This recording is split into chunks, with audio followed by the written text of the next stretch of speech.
Sir last class में हम लोगों ने देखा था oogenesis। आगे बढ़ते हैं इससे। oogenesis को भी हम लोग फर्दर देखना था एक अलग तरीके से। उगोनियम था, उगोनियम मैच्योर हुआ, प्राइमरी साइट बनाया। ये primary site meiosis first start करता है और अरेस्ट हो जाती है मियोसिस में, मियोसिस फर्स्ट के प्रोग्रेस फर्स्ट में, और बनता है क्या, एक सेकेंडरी साइट प्लस एक polar body, first polar body जो एक्चुअली में कहां पे बनी है, साइड का वो, ठीक है।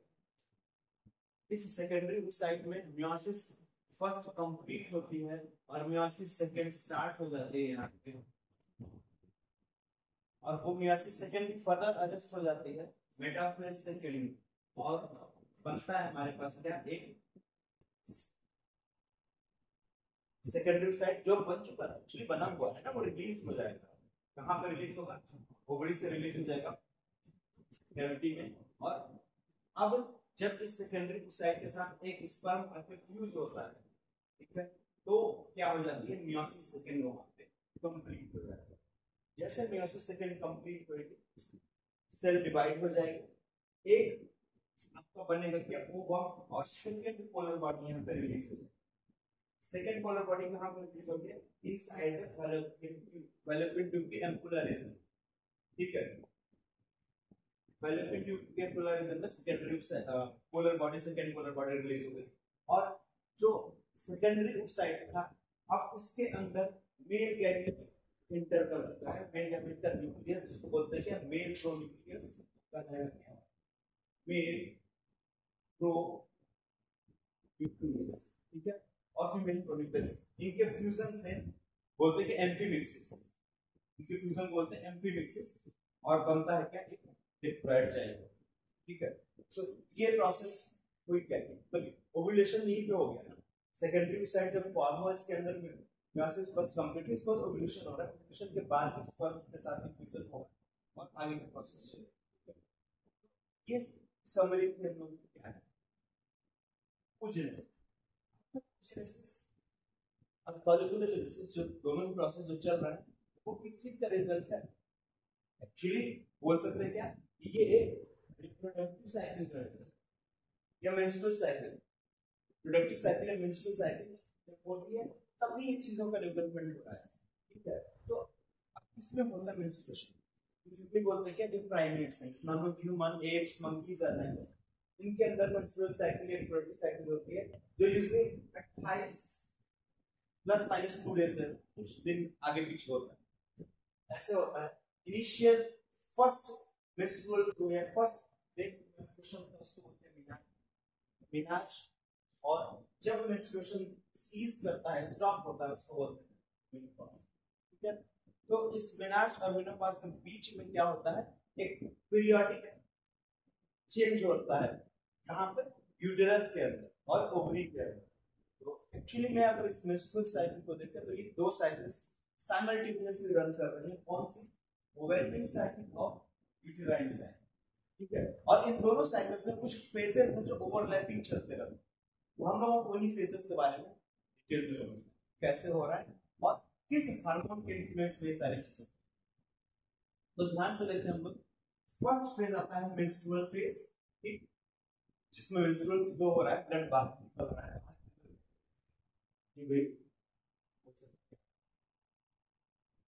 worn out uterine endometrium। Second होता है प्रोलिफरेटिव या फॉलिकुलर फेज, ठीक है, जहां पे फॉलिकल्स ग्रो कर रही है, प्लस यूट्रस में क्या हो रहा है, यूट्रस प्रोलिफरेट हो रहा है, मतलब उसकी एंडोमेट्रियम कितनी हो रही है। फिर होता है ओव्यूलेशन, जहां पे ओव्यूल पूरी रप्चर हुई, मतलब ब्रैकेट वाल पे रप्चर हुई और एक सेकेंडरी साइड है वो जो है वो बाहर निकला। फिर होता है सेकेंडरी फेज, जिसे या ल्यूटियल फेज, ल्यूटियल फेज फिर जहां पे एंडोमेट्रियम को और थिक और सेकेंडरी बना in order to prepare for conception। आगे देखते हैं ये चीज हो कैसा है। पहला आता है menstrual phase. Menstrual phase usually day 1 to 5 days, 3 से 5 दिन का साइकिल मानी जाती है, कि जिसमें मेंस्ट्रुअल फ्लो होता है। इसमें 28 29 डेज ऐसे लोग इसको ले लेते हैं। तो मेंस्ट्रुअल फेज में एक्चुअली हो क्या रखा है, यहाँ पे आपको क्या होगा, मेंस्ट्रुअल फ्लो, ठीक है। अब मेंस्ट्रुएशन अकर क्यों होता है या मेंस्ट्रुअल फेज होता ही क्यों है, अगर जो सेकेंडरी साइकिल जो है ये अगर फर्टिलाइज नहीं होता है, अब if it not fertilize then क्या होगा, मेंस्ट्रुअल फ्लो। क्यों, क्योंकि ओवरी ने यूट्रस ने खुद को प्रिपेयर किया था, एंडोमेट्रियम थिक हो गई थी in order to hold the fetus. अब वो प्रिपरेशन यूजलेस हो गई, अगर फर्टिलाइजेशन नहीं हुआ तो सेल्स फॉल होना शुरू कर देगी, विद द ब्लड वो बाहर की तरफ निकलेगी थ्रू वेजाइनल कैविटी, ठीक है। तो मेंस्ट्रुअल फेज होता है। अब ये फेज कैसे हो, अच्छा मेंस्ट्रुएशन होने का मतलब क्या हुआ, प्रेगनेंसी नहीं, ठीक है। जिसको तो अगर इसको क्रैश करता नो प्रेगनेंसी, लेकिन कोई जरूरी नहीं है कि मेंस्ट्रुएशन हर हो रहा है इसका मतलब ये तो प्रेगनेंसी नहीं है, ये डेफिनेटली। लेकिन अगर किसी को मेंस्ट्रुएशन नहीं हुआ किसी टाइम, तो इसका मतलब ये नहीं कि वो लेडी प्रेग्नेंट नहीं हो सकती। बहुत सारे रीजन हो सकते हैं जिसकी वजह से मेंस्ट्रुएशन मिस कर जाए या डिले हो जाए। स्ट्रेस, हार्मोनल डिफेक्ट, किसी तरह के हार्मोन में चेंजेस आ रहे हैं, कुछ स्ट्रेस हो गया और जिसकी वजह से ऐसा हो सकता है। एक्चुअली मेंस्ट्रुअल फेज में होता क्या है, जरा एक ग्राफ देखें इससे समझना है। यहाँ पे मैं दिख रहा है क्या, हार्मोन्स का लेवल, उनका कंसंट्रेशन एक ग्राफ में हो देख रहा है, ठीक है। देख रहे हैं ये estrogen, follicle stimulating hormone, estrogen, luteinizing hormone और प्रोजेस्टेरॉन, ठीक है। तो ये हम टाइम स्केल देख रहे हैं 28 डेज की, इनिशियल 1 to 5 डेज 6 डेज जो भी आप लेना चाहेंगे, इस टाइम में क्या होता है, मेंस्ट्रुअल फ्लो होता है। इसके लिए आपको पहले इधर का हिस्सा लेना है, एक डायग्राम और देखें, इसको देखकर और अच्छे से समझ पाएंगे। ये हिस्सा देखें, ये हिस्सा, ये इतना, यहाँ पर क्या है, ये यूट्रस की वॉल समझ, ठीक है। ये यूट्रस की वॉल है, ठीक है। ये इनिशियल फर्स्ट 5 डेज ये अप्रॉक्सीमेटली क्या है, मेंस्ट्रुअल फेज है जहां पे मेंस्ट्रुएशन होता है, ठीक है। मेंस्ट्रुएशन हुआ क्यों, जब एक फर्टिलाइज नहीं हुआ, ओवम फर्टिलाइज नहीं हुआ यानी कि जाइगोट नहीं डेवलप हुआ, तो मेंस्ट्रुएशन हो रहा है। इस मेंस्ट्रुएशन का मतलब क्या हो रहा है, ये जो थिक एंडोमेट्रियम है, जो थिक एंडोमेट्रियम है जिसको प्रिपेयर किया गया for the holding of uterus, क्या बोलते फीटस, फीटस को होल्ड करने के लिए तैयार किया गया।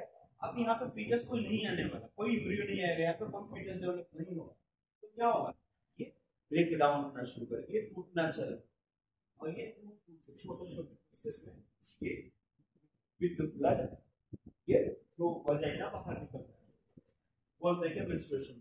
तो ये हुआ क्यों एक्चुअली में, ये हुआ because of fall in progesterone level, ठीक है, fall in estrogen level. Estrogen का लेवल डाउन होता है, प्रोजेस्टेरॉन का लेवल डाउन होने लगता है ब्लड में। जब ये दोनों लेवल डाउन होते हैं तो दिक्कत क्या होती है, प्रोजेस्टेरॉन जो है ये इंपॉर्टेंट है for the maintenance of endometrium, ये मेंटेन करता है endometrium.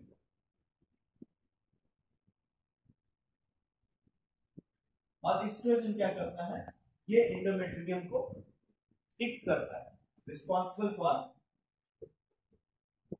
Thickening of endometrium,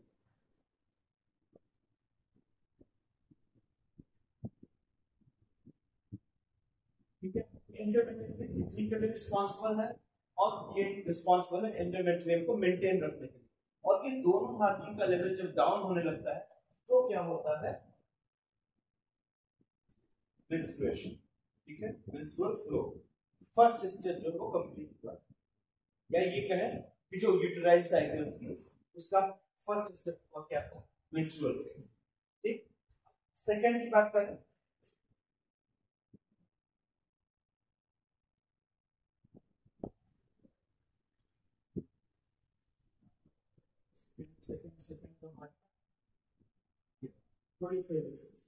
second में जो क्या है प्रोलिफरेटिव फेज और फॉलिकुलर फेज, ये दो डिफरेंट फेजेस है जो साइमल्टेनियसली चल रहा है, ठीक है। प्रोलिफरेटिव फेज जो है ये कहां पे होगा, ये यूट्रस में रन कर रहा है, जबकि फॉलिकुलर फेज जो है वो ओवरी में हो रहा है, जहां पे फॉलिकल्स ग्रो कर रहे हैं, मतलब प्राइमरी फॉलिकल से सेकेंडरी फिर टर्शियरी फिर ग्रेविड फॉलिकल। तो बेसिकली फॉलिकुलर फेज क्या है, यहाँ पे फॉलिकल्स मैच्योर हो रहे हैं, ग्रेविड फॉलिकल फॉर्म करती है। जबकि अगर हम यूट्रस की बात करेंगे तो यहाँ पे क्या हो रहा है, यूट्रस के अंदर फॉलिकुलर फेज में यहाँ पे क्या चल रहा है, प्रोलिफरेटिव फेज चल रहा है। जो फॉलिकुलर फेज जो कि ओवरी में चल रहा है, फॉलिकुलर फेज जैसा यहीं पे देखें जो ओवेरियन साइकिल में दिखा रहा है, यहाँ पे प्राइमरी यहाँ पे फॉलिकल्स जो डेवलप होने शुरू हुए हैं, यहाँ से लेके यहाँ तक का फेज हम क्या बोलेंगे, ये है फॉलिकुलर फेज। जबकि नीचे वहीं पे यहाँ पे क्या चल रहा है, प्रोलिफरेटिव फेज है, प्रोलिफरेटिव फेज। अब इसमें जो एक्चुअली यहाँ पे पोस्ट ओवुलेटरी में डिवाइड कर रहा था, आपको उसको माइंड करने की जरूरत है, ठीक है, कोई जरूरी नहीं है आप इसको भूलें। तो प्रोलिफरेटिव फेज चल रहा है, जहाँ पे क्या हो रहा है, फॉलिकल ग्रो कर रही है। ग्रो कैसे हो रही है, ठीक है, जीएनआरएच था, जीएनआरएच रिलीज होता है थैलेमस से, थैलेमस ने रिलीज किया, स्टिमुलेट किया, जीएनआरएच ने स्टिमुलेट किया पिट्यूटरी को, एंटीरियर पिट्यूटरी से फॉलिकल स्टिमुलेटिंग हार्मोन और लुटिनाइजिंग हार्मोन निकल रहा है, ठीक है। अब फॉलिकल स्टिमुलेटिंग हार्मोन ने क्या किया, फॉलिकल की ग्रोथ कराना शुरू कर दी, ठीक है। अब एफएसएच का लेवल देखिए, एफएसएच का लेवल फर्स्ट 5 डेज में नॉर्मल था, इसके बाद क्या हुआ, ये इंक्रीज करना शुरू, ये इंक्रीज कर रहा है, नतीजा क्या हो रहा है, फॉलिकल्स ग्रोथ कर रही है, लेकिन बहुत ज्यादा नहीं मिल रहा है। क्यों ऐसा क्यों हो रहा है, क्योंकि ये जो ग्रोइंग फॉलिकल है ना, ये इनहिबिट का रिलीज कर रही है, ग्रेनुलोसाइट्स इन्होंने इनहिबिट रिलीज करना शुरू किया। इनहिबिट क्या कर रहा है, वो नेगेटिव फीडबैक दे रहा है ताकि एफएसएच का ज्यादा सेक्रेशन ना हो, ऐसा ना हो कि एक से अधिक फॉलिकल्स मैच्योर होना शुरू, ठीक है। फॉलिकल्स मैच्योर हो गई, इन फॉलिकल्स के ऊपर आपका थीका की लेयर डेवलप हो गई। अब थीका और ये ग्रेविड जो फॉलिकुलर सेल्स है, ये सभी के सभी क्या सीक्रेट करना शुरू कर देती है, एस्ट्रोजन, ठीक है। नतीजा एस्ट्रोजन का लेवल इंक्रीज करता है। एस्ट्रोजन इंपॉर्टेंट है किस चीज के लिए, तो एस्ट्रोजन क्या करता है, एंडोमेट्रियम में कितनी कराना शुरू कर देता है, प्रोलिफरेटिव फेज रन कर रही है, ठीक। दूसरी तरफ आपकी फॉलिकुलर फेज थी, फॉलिकुलर फेज जैसे जैसे खत्म एंड पे आती है, यानी कि approximately mid of the cycle, अगर हम 28 डेज की साइकिल ले लें तो 14th day 13 to 14th day क्या होगा, ग्रेफियन फॉलिकल मैच्योर हो चुकी है, या एक मैच्योर फॉलिकल डेवलप हो चुकी है और अब तैयार है ओवुलेशन के लिए। अब ओवुलेशन होगा क्यों, यहां पे देखिए जो Graafian follicle mature Graafian follicle है, वहां पर ढेर सारी फॉलिकुलर सेल्स हैं, वो सेल्स क्या कर रही हैं, एस्ट्रोजन को रिलीज कर रही हैं। इसके ऊपर वो जो मेम्ब्रेन है क्या है, थीका, इसके ऊपर थीका जो है वो भी क्या कर रही है, वो भी क्या कर रही है, एस्ट्रोजन को रिलीज कर रही है। तो large quantity of oestrogen release हो रहा है यहाँ पे, और एस्ट्रोजन जब हायर कंसेंट्रेशन में ब्लड में पाया जाता है तो वो पॉजिटिव फीडबैक देता है हमारे हायर सेंटर से हाइपोथैलेमस और पिट्यूटरी। नतीजा क्या होता है, उनको स्टिमुलेशन मिलता है, वहां से और ज्यादा क्वांटिटी में एफएसएच और एलएच रिलीज होता है, ठीक है। तो सडनली क्या होता है, एलएच सर्ज जाती है, एलएच का लेवल ब्लड में बहुत ज्यादा इंक्रीज कर जाता है, बोलते हैं एलएच सर्ज आती है, ये एलएच का लेवल है, ठीक है। विद इन अ डे 12 से 14 दिन के बीच में अप्रॉक्सीमेटली 13 डेज, ये हम डेट मान के चल रहे हैं 28 डेज की साइकिल, अप्रॉक्सीमेटली 13 डे को क्या होगा, एलएच की पीक दिख रही है, और उससे थोड़ा सा अप्रॉक्सीमेटली साइमल्टेनियस कर सकते हैं, थोड़ा सा कुछ समय पहले एक पीक और दिख रही है, जो किस चीज की है, एस्ट्रोजन की, एक एस्ट्रोजन की पीक यहाँ पे दिख रही है।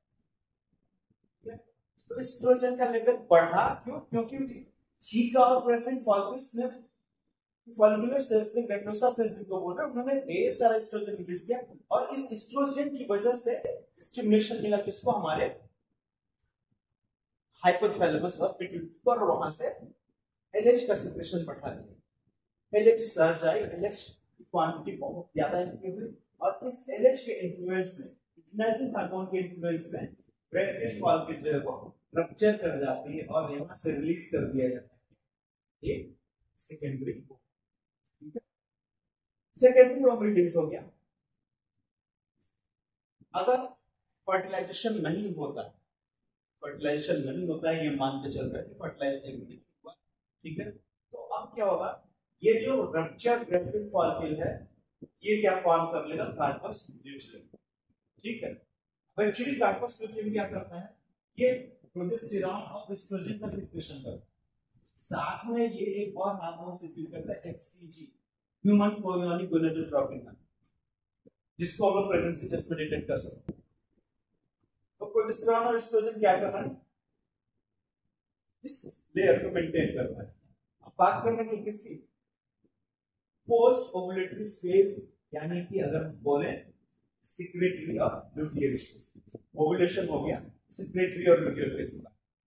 तो सिक्रेटरी फेज का मतलब क्या हुआ, इसका मतलब क्या है भाई, सिक्रेटरी फेज या ल्यूटियर फेज, ल्यूटियर फेज का मतलब क्या हुआ, कार्पस ल्यूटियम का फॉर्मेशन की बात की जाए। अगर प्रेगनेंसी हो जाती है, फर्टिलाइजेशन हो जाता है, तो ये जो रप्चर्ड ग्रेफिन फॉलिकल थी ये कार्पस ल्यूटियम बना देगी और कार्पस ल्यूटियम कंटीन्यूअसली प्रोजेस्टेरॉन और एस्ट्रोजन का सिक्रेशन करेगा। क्यों करेगा, क्योंकि इंट्रोमेट्रियम की डिग्री मेंटेन रखनी जरूरी है, क्योंकि तभी तो यहाँ पे एक फीटस इम्प्लांट हो पाएगा, एक एम्ब्रियो इम्प्लांट हो पाएगा, तो आगे चलकर फीटस बनाएगा, ठीक है। तो ये तो बात हुई ल्यूटियर फेज।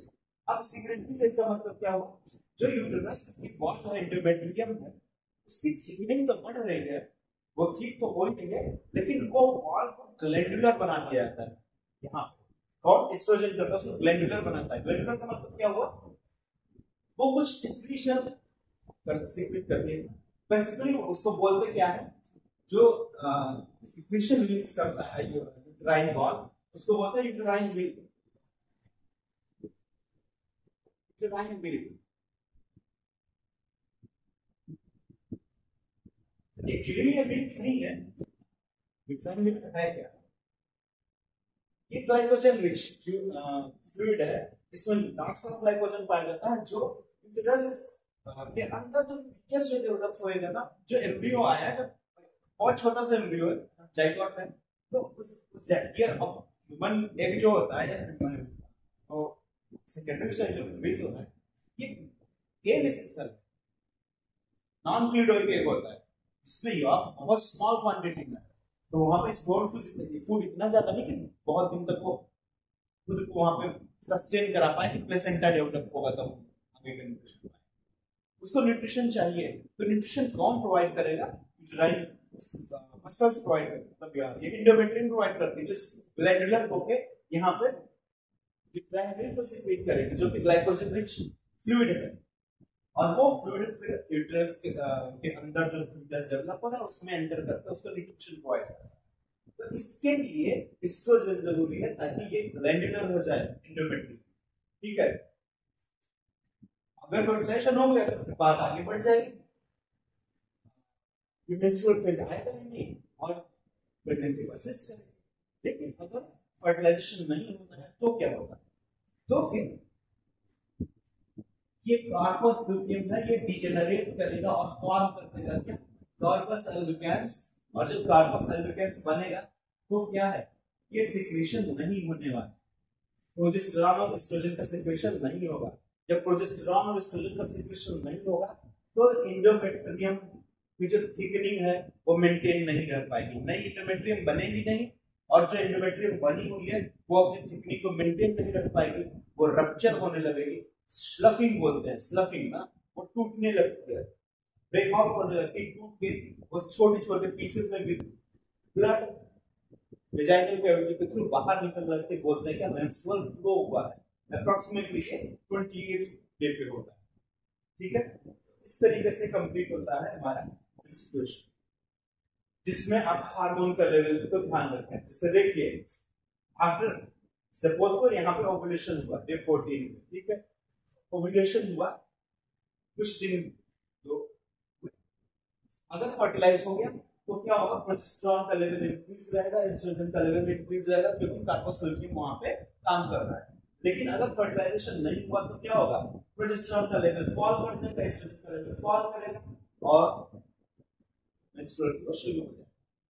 और फिर 28 डेज के बाद फिर से वही साइकिल, वही चीज रिपीट होगी।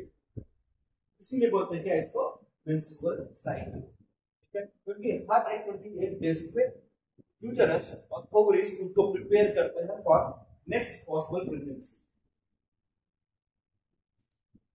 नहीं अभी इसको नहीं, तो ये बात भी क्लियर है, ये चीज क्लियर है कैसे हो रहा है। एक चीज को और समझा जाए, ये जो ओव्यूलेशन हो रहा है, जो mid of the uterine cycle हम लोग बोल रहा था और डे 14, ये ऐसा कोई जरूरी नहीं कि डे 14 में वो ही हो, ये आगे पीछे हो सकता है। क्यों? क्योंकि ये कब हो रहा है, भाई ओव्यूलेशन हुआ कब? ओव्यूलेशन एक्चुअली में तभी हो रहा है जब LH सर्ज आ रही है, जब ल्यूटिनाइजिंग हार्मोन का लेवल टॉप पे है, पीक पे है। और ल्यूटिनाइजिंग हार्मोन क्या है, ये हार्मोन है, हार्मोन का सेपरेशन हमारे मेंटल स्टेटस, हमारे ऊपर क्या स्ट्रेस है, कैसी कंडीशन है, इन सब चीजों पे डिपेंड करता है। ठीक है, तो ये डेट कोई फिक्स नहीं कही जा सकती, ये प्लस माइनस हो सकती है आगे, लेकिन क्या फिक्स होता है, फिक्स, ये ऑलमोस्ट फिक्स रहता है हमेशा। ये जो मेंस्ट्रुअल साइकिल होगी उसके जब भी आपका ओव्यूलेशन होगा उसके बाद का जो फेज है वो फिक्स होता है। तो आपको जो भी डालना ओव्यूलेशन की डेट, कब ओव्यूलेशन हुआ है, तो आप मेंस्ट्रुअल साइकिल को काउंट करेंगे और उसमें से पोस्ट ओव्यूलेशन फेज को हटाएंगे, तो आपको नहीं पता है ओव्यूलेशन कब। ठीक है, इस चीज के बारे में भी तो फर्दर और डिस्कस करेंगे। फिलहाल यहाँ पे इतने पे ही वीडियो को बंद करते हैं। अगर कोई कंफ्यूजन हो तो आप कमेंट कर सकते हैं, लाइक एंड शेयर प्लीज।